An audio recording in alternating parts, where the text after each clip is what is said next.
I believe in Jesus. I believe in Him. And there's a lot of people that don't, and He gives you the right to do that. But I just want you to know that faith does have purpose and value, and it can be used intellectually.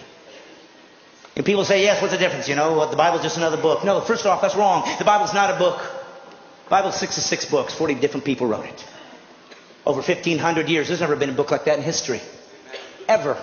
Does that make it the Word of God? No. It just means it's worth considering. Because there's never been a book like this. Gives you some reason to consider it over the others. Well, how about history?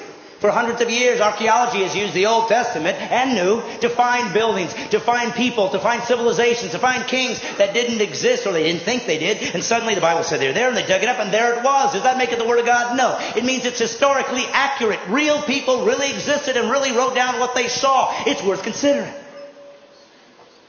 And then they said, we're going to have God show up. And lots of people said that. Lots of religions say it. Don't worry, we'll prove it as a rational God would do.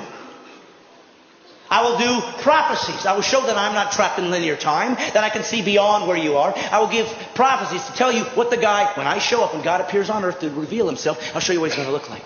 Over 300 prophecies. And then a man showed up one day named Jesus. And he said, I'm that guy. And he fulfilled all 300 prophecies. That's impossible. People could say, well, yes, they just wrote it afterwards and filled it all in.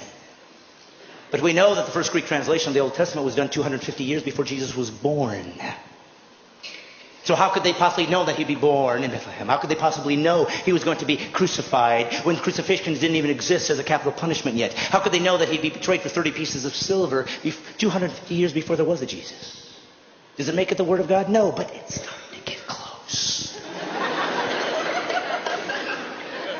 And then Jesus said He would fulfill these things and did miraculous things to prove I'm not just a guy talking like everybody else. Look what I've done. And some people believed and some didn't. That's how humans are. And then He said this, I'm going to prove it to you. I'm going to die. And I'm going to come back to life. Nobody's ever done that. And He died. And all those who were with Him, 3 years, ran in fear, as would all of us. And they ran away and they said, I guess we were wrong. And then something happened. Something happened that made all of these guys come back and be willing to be martyred for this belief system, except for one. Of course, John was sent off, but everybody died a martyr's death. What was it for? Because they thought they were going to get rich? There was no riches here. There was no riches. The Roman government hated them. They wanted them destroyed. They'd use them as people that could be eaten alive by animals for sport and entertainment. You were kicked out of your culture. The Jews weren't going to take you in. So there was no value there. There was nothing good here. There was nothing here to gain. And they all still died for what? Because they found a new religion? No, for one reason. They said this. I saw Him die. And I saw Him come back.